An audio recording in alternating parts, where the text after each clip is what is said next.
because what Christians have been accused of for a long time is that religion stops math advancement. It stops science. And what I'm here to say is that is a lie. The exact opposite is true. Atheism stops scientific discovery.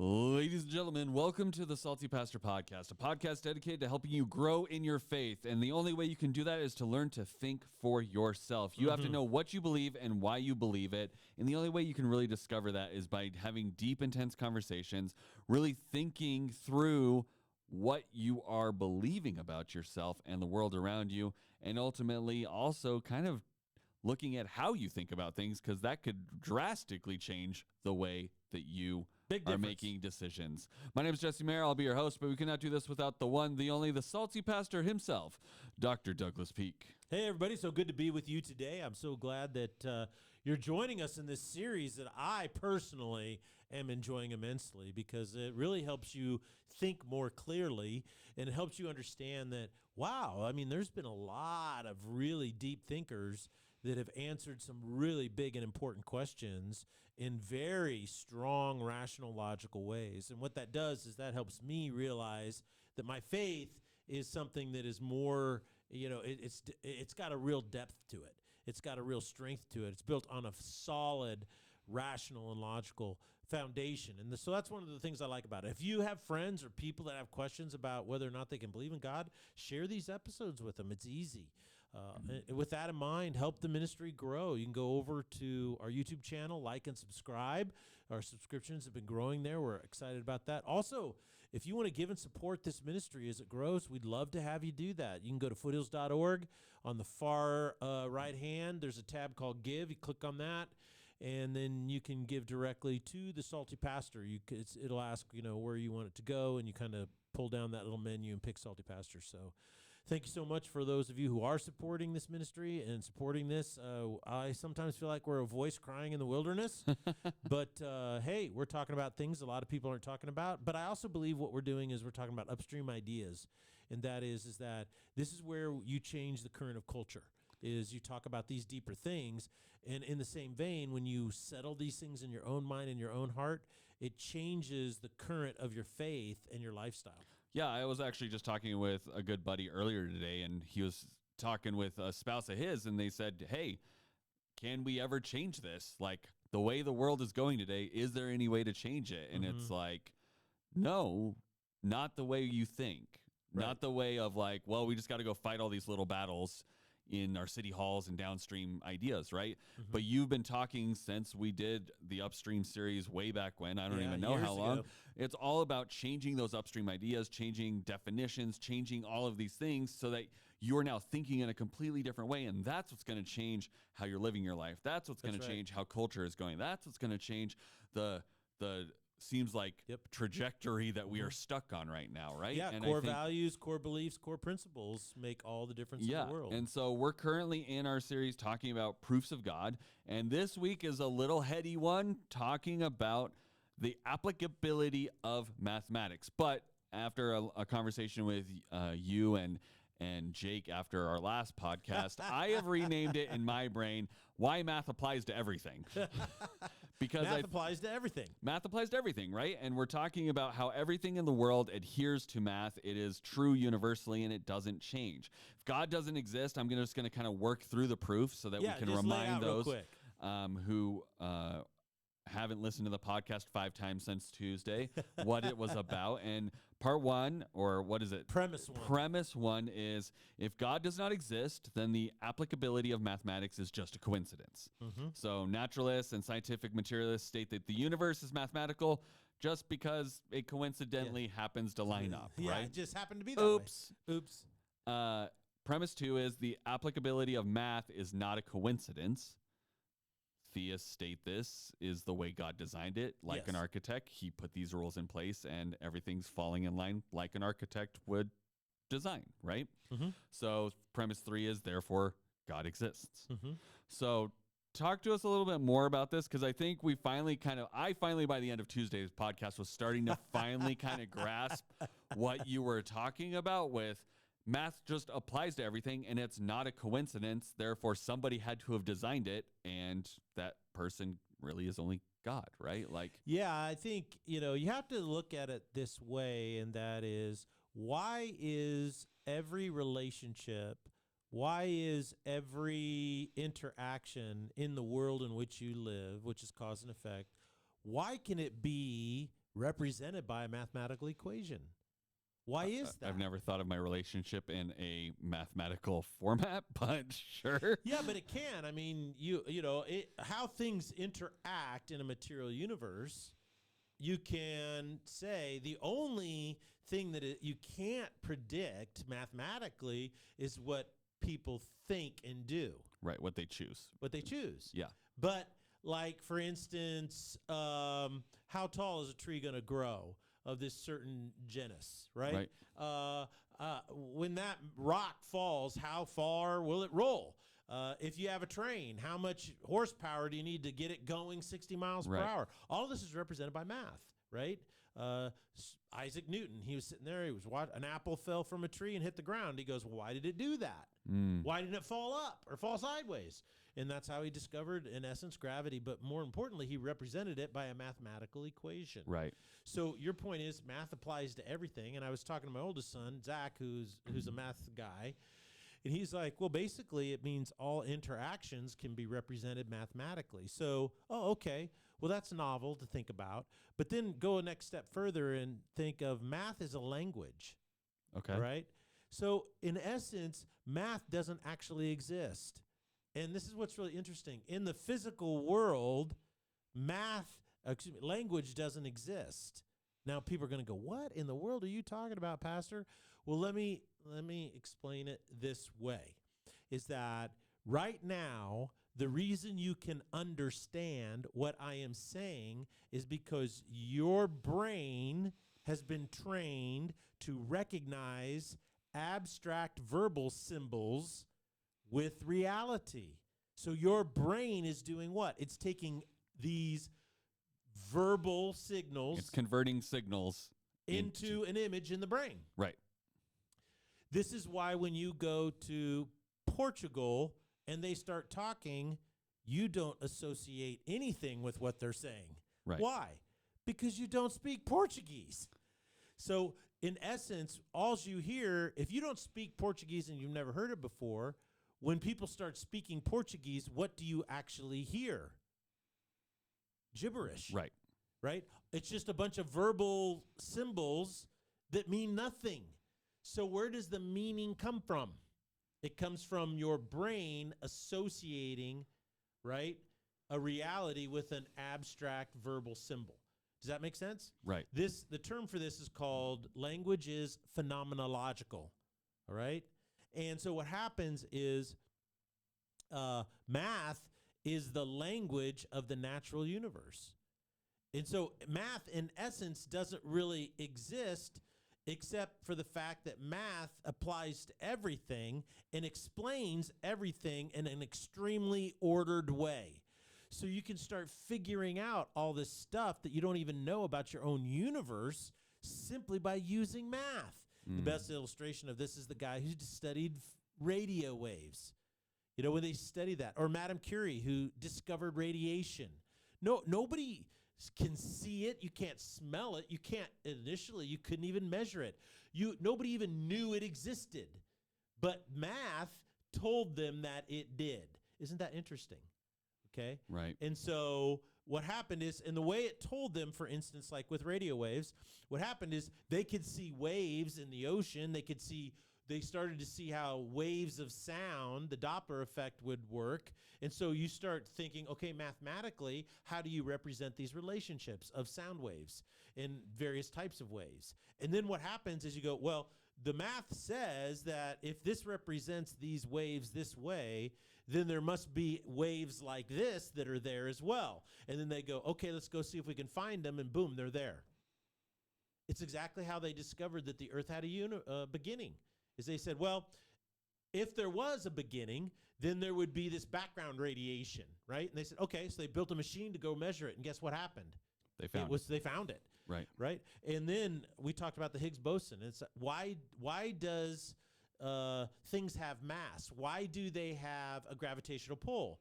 And they spent billions of dollars, like $50 billion, and it took them 50 years. They built the Hadron accelerator, particle accelerator, and they accelerated particles that are so small, smaller than atoms, and they collided them with other particles. And then for the very blink of an eye, right, what happened is they were able to track this thing that no one had ever seen before, and they went, aha, there's the Higgs boson. So that's how math works. If it's true here, then it's going to be true in areas that we don't even know yet. And that's why math drives discovery and drives exploration. So bottom line is everybody agrees that the universe is so ordered that everything can be represented by mathematical equations, and mathematical equations are always abstract, just like language. It doesn't actually exist in the material world. We just conceptualize it that way. And this assumption that I'm talking about right now may sound odd to think about, but it's the most powerful thing that drives. When mathematicians cannot solve something mathematically, they consider it a problem that must be solved. They don't see it as, oh, well, that's just the way that, math contradicts itself. No, it drives them crazy, right? There's like 7 math problems, there are hypotheses that have yet to be solved. And what do the smartest mathematicians do all day long? Do they go, oh, you can't solve them because they're unsolvable? Is that what they say? No, they say, how can we solve these problems? I really want to solve this problem. They think about it. They try. There's actually one that there's a reward out there. If you solve it, you get $1 million or something like that. So believe me, people are motivated. But here's what's so fascinating. This is the point I want to make. If faith doesn't exist and there is no faith and you're simply an atheist that denies faith, what motivation or innovative capacity or creative capacity is there to try to solve those math problems? There is none. Because to you would just say, well, why should we solve it? Because it's supposed to be a paradox, because math just works that way. It's coincidental anyways. It's coincidental anyway. And so this is what I'm saying here is very important, because what Christians have been accused of for a long time is that religion stops math advancement. It stops science. And what I'm here to say is that is a lie. The exact opposite is true. Atheism stops scientific discovery for 2 reasons. Number one, it robs you of any motivation. Like, why? Who cares? It's meaningless anyway, right? And number 2, it's, well, there's no faith, meaning there's no belief that there is an answer. Right. But so you see why your faith is rational? Because your faith always looks at a problem, and even though there's no answer to it, even though there's no pieces of the puzzle that fit together, even if there's no rhyme or reason, it seems totally chaotic. Your faith says there is an answer. And that's what drives science. And I showed a video clip on Sunday from Dr. Rosalind Picard, who is just super brilliant. And she was an atheist who's now a follower of Jesus Christ. And what's interesting, she said, at its core, science is driven by a belief that there is a truth to discover. My friends, that is the description of real faith, is based on what I have experienced, based on the revelation of Scripture, based on what God has done in my life. I have faith that there is an answer to be discovered, whether it is for me personally, my personal life, my own personal growth, or what's going on in society around me, or what's going on in the universe. It's all driven 100% by biblical faith. Yeah, I think I initially was really skeptical about talking about math because obviously I'm just not a huge math person. I'm not your son. I'm not your oldest son, right? And so he loves math. He loves the concept of math. He loves the discovery of math, right? Mm-hmm. I did it to get a passing grade in school and choose not to do it unless I have to in general. But as we start breaking this down, it really is one of the easiest arguments as far as trying to really convince someone, hey, this wasn't an accident, right? Like math just applies to everything. And just like if you were coding a computer, it's the language, it's the software, it's the background that the world is built upon in order to make sure everything works. Like, you can't just go and type random things into a computer and get Fortnite out of it, right? Like, that doesn't work. It has to adhere to specific principles. There has to be a coding language that's already been designed that then gets you that final product. And we are seeing that final product in what we call reality. And God went ahead and pre-programmed all the coding language to allow it to occur, right? And so it's such an easy, when you break it down to, and that's oversimplification of it, but when you really break it down, you're like, well, yeah, obviously that makes sense. It's not just math happens to line up most of the time with a lot of the things that are existing in this world, but it's all coincidental. And someday we're just going to like find out that there's a lot of things that don't. And it's like, no, it's helping us discover new things. We talked about a treasure map on Tuesday. It's pointing us towards radio waves. It's pointing us towards the Higgs boson particle. We're looking at all these different things, and it's like, well, if it's just coincidental, why would it be leading us to new things that we don't know about? Just like in coding, like the code doesn't let you create things that don't exist in the code, right? Like, you can't deviate from the language and find new things. And have it make any sense. It'd just be chaos. Right. So I think that is something that's really cool that I'm coming around on, of like, okay, this was a proof that I wasn't super excited about. And now I'm like, oh, okay, I can get behind this. So talk to me in the time we have left today. What are some practical implications of this particular proof?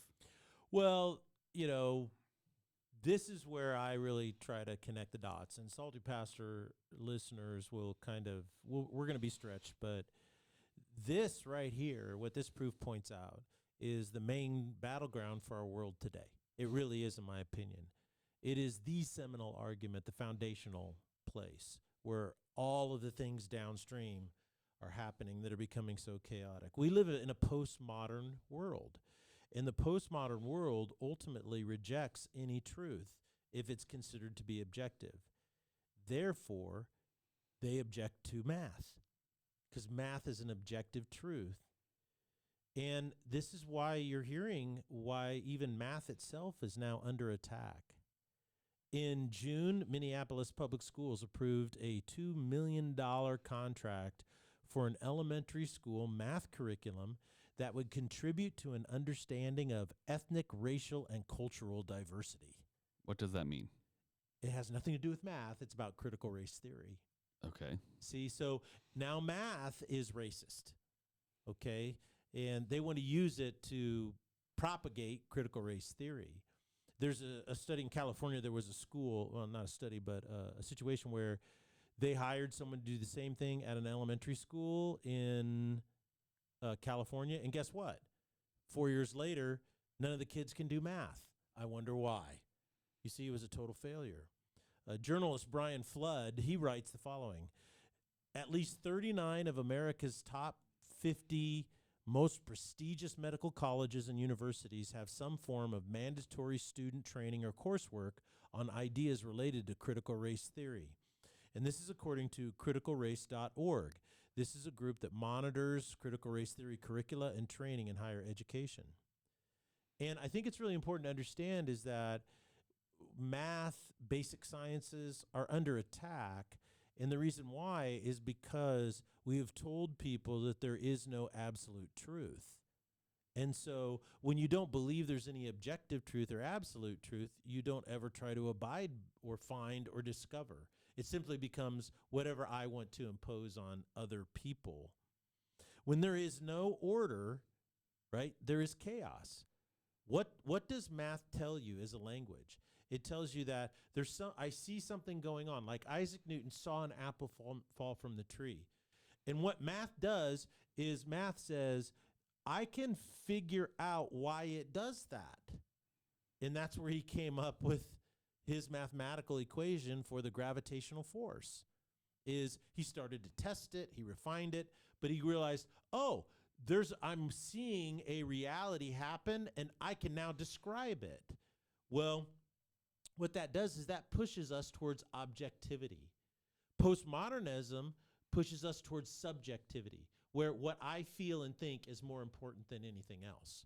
And that's why you can see such craziness going on. I think postmodernism has contributed immensely to the societal instability that you currently see in America, and the inability for people to get along and to say and to be tolerant, because my truth is the most important truth, and that trumps everybody else's truth. And that's a problem. Yeah, I think especially as we're heading into an election year, I was meeting with some young men that I'm doing a small group with, and we were talking about just this thing of you, especially going into this election year, are going to hear a lot of people that disagree with you politically, but it could be on any number of terms, right? But we've gotten to a point in our world these days where if you disagree on anything, you basically just say, well, I can never be friends with you. Like there's no, hey, Pastor Doug, I love you. I don't love the choice of how you do your hair sometimes. Therefore, I can never talk to you ever again. Like that's what we've kind of broken down to. It's usually something slightly more significant to that, but there's things that people have had broken relationships over a lot less, right? Yeah. And it's really frustrating that you can't even have a one-on-one conversation saying, hey, I believe this. Hey, I believe this. I now understand you better. And I still love you as a person, but I don't agree with this particular part of you, and we'll choose to disagree on that until we can maybe someday come to an agreement. That's called tolerance. Right. Not the world's version, which has been propagated today, which is tolerance is you have to accept everything I do, otherwise you're a bigot, you hate me, whatever. And it's like, no, tolerance is agreeing that we don't agree and still caring about that other person. Like that's a thing, right? Yeah, and so I think learning that skill is the number one way we could start really improving our understanding. But it requires us to change the upstream idea of everything subjective, right? Correct. There has to be some objective things that we say, no, that's wrong. No, that gravity exists. Like you can't jump off of a building and believe that you're immune to gravity. Like that, I'm sorry, that doesn't work, right? Like we have to get to that point, and then we have to get to a point where we can have a conversation and not cancel and or just quit talking to people because we disagree with some aspect of what they believe, right? That's not a Christian way of thinking. That's not a Christian way of acting, because the moment you stop loving someone, even though they disagree, you've now basically said, I'm banishing you to hell and I don't care, right? Like you're choosing to let them go. Yes. And we're not called to that, right?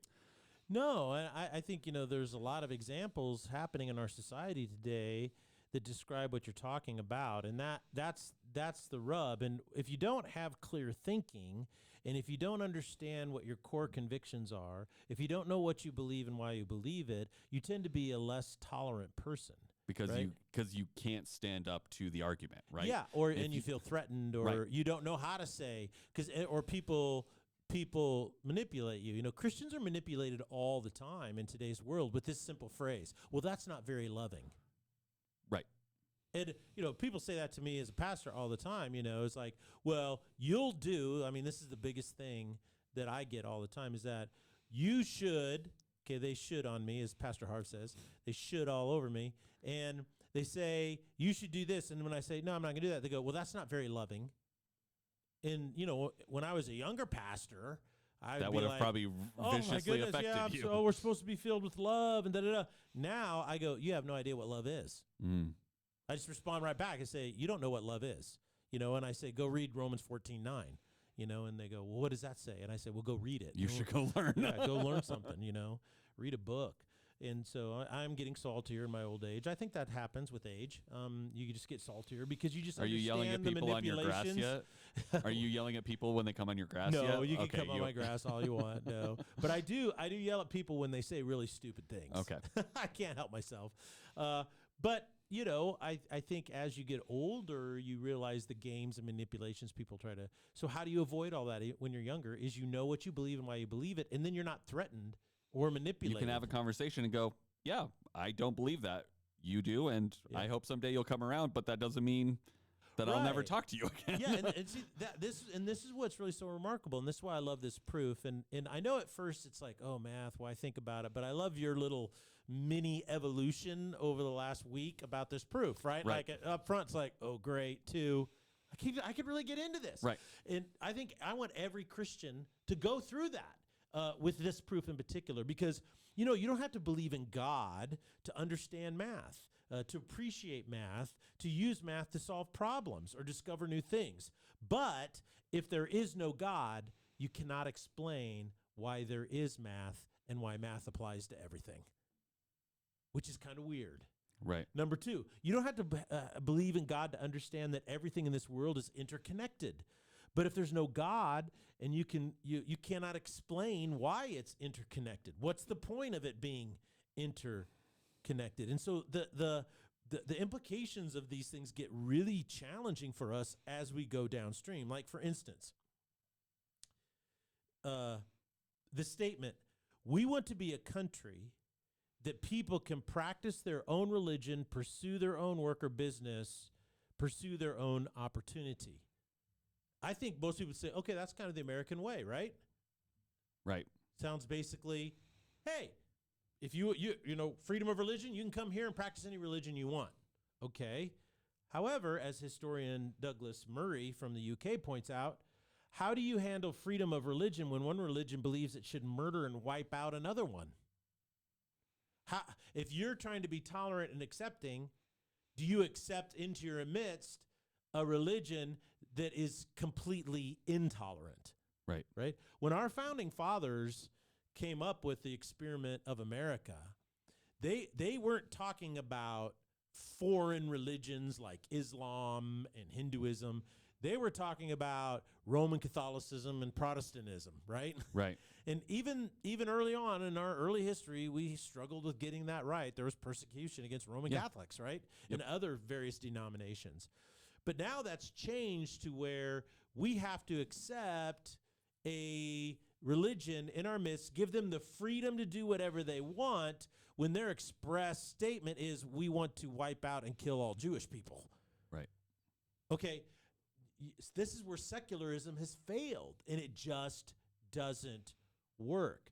This is why secularism fails every single time, because there is no rational thinking behind it. And that is that, okay, there are some things the math says can't fit, and that is one of them. It's just sad to see this happening to me. Just yesterday, I saw a video of a Columbia University professor who was Jewish. And when you go to Columbia, Columbia is in New York City, right? So it's not like that, the campus that's, way out in the countryside, with the rolling lawn. They're like high-rise buildings. I mean, it's a really nice campus. They got some open spaces. But to get in, you have to go through security, and you have to basically flash your staff badge, or, they've got those RFD chips in there. He goes up there, and it wouldn't let him in. They revoked his access privileges. Why? Because he's a Jewish professor. To me, this is absolutely and unequivocally shocking. Just recently, the Department of Education Secretary Miguel Cardona said in a statement that he has taken a vow to shut down Grand Canyon University, the largest Christian university in the United States of America. Why? Have they done anything wrong? No. He just wants to shut them down. I think this is what is so difficult, is that because people don't think clearly, they run into pickles all the time. They don't know how to reconcile their faith with, all the aspects of their faith, right? For instance, people don't know how to reconcile the statement, turn the other cheek. If someone slaps you on the cheek, Jesus says in Matthew chapter 5, 6, 7, something like that, he says, turn to them the other cheek, right? If someone asks you to go to a mile, go to. Right. And it says, well, you're supposed to protect the widow and the orphan, right? So, okay, I'm called to protect the innocent, and I'm also to turn the other cheek. So if there's somebody there who wants to kill my family, right? I'm just a supposed to let burglar them. breaks into Right. my... So what do I do? Walk up there and offer my cheek? Right. See, people, because they don't think clearly, they can't reconcile that, right? A lot of times people can't reconcile our position on feeding Muslims through our food pantry. Here at Foothills, we have a food pantry, one of the largest in the Treasure Valley, and we feed tons and tons of people. Well, there's a group of Muslims in their Muslim garb that come and get food from us. right? So that they can eat. They were brought here and resettled as refugees, I believe from Ethiopia. And sometimes they will go into our clothing closet and get clothes, right? So some people are like, well, Islam is expressed, it wants to eradicate Christianity. And so how can you feed Muslims? How can you do that? I go, well, it's easy because Jesus says to feed those people who are hungry. I don't ask. But at the same time, I can get on a podcast and I can talk about the evil ideology of Islam. I do it all the time, right? Yep. And I point it out. I just say, yeah, so we're not going to. So if those people want to come and they want to get food, we'll feed them. Love to do that. If they want to stand up and they want to propagate that ideology, we will stand in the gap and say, not going to happen. And this is why you're wrong. And we will argue with them. And as long as they're peaceable and they want to argue and say their point, that's fine. We will counter with the truth every single time. But the moment they decide to become violent, that's when we say we're here to protect. We're sheepdogs, and we're not going to tolerate you hurting the innocent. And this is why secularism fails, is because secularism is all about tolerating anything, but then when someone gets violent, they can't do anything about it. Right. So the only people that they want to get rid of in the attack are the people who are not the ones causing the violence. Isn't that interesting? Right. So as we're wrapping up, kind of like solidify this proof and give me this kind of direct connection between Connect the dots. Connect the dots. Give me like a short final summary of connecting the dots of math applies to everything, and this is why society's jacked up. Yeah, math applies to everything, and there's proof that there is a God. And so what happens when we deny the conclusion that there is a God, even though it's the best explanation for the fact that math always works? Well, we end up with irrational thinking. Everything you're seeing right now is irrational, right? When you see the president of Columbia University, right, saying let's lock out our Jewish professors so that homicidal maniacs can threaten to kill them. That's not civilized society. That's nuts. And she's nuts. And this is absolutely crazy, irrational thinking. People who not only believe that things are irrational or think irrationally, they begin to push and propagate things that are absolutely irrational as well. Oh, you were born a male and you don't feel that way? Well, you can be anything you want. There's 517 genders to choose from on Facebook. Have your pick. That, my friends, is 100% irrational. Or, as my grandpa would say, that's just plumb crazy. Well, thank you, Pastor, for walking us through the application and applicability of math in the world and how that can be a proof of God and what we're seeing today and how that actually is showing us that when you start denying God, you start rolling out of control. So I appreciate you connecting the dots for us. I appreciate you guys joining us again here on the Salty Pastor Podcast. Make sure you tune in on Sunday as Pastor Doug kind of wraps this whole focus on math up, and then we'll have another proof for you next week here on Tuesday here on the Salty Pastor Podcast. We'll see you then. All right. Always think for yourself.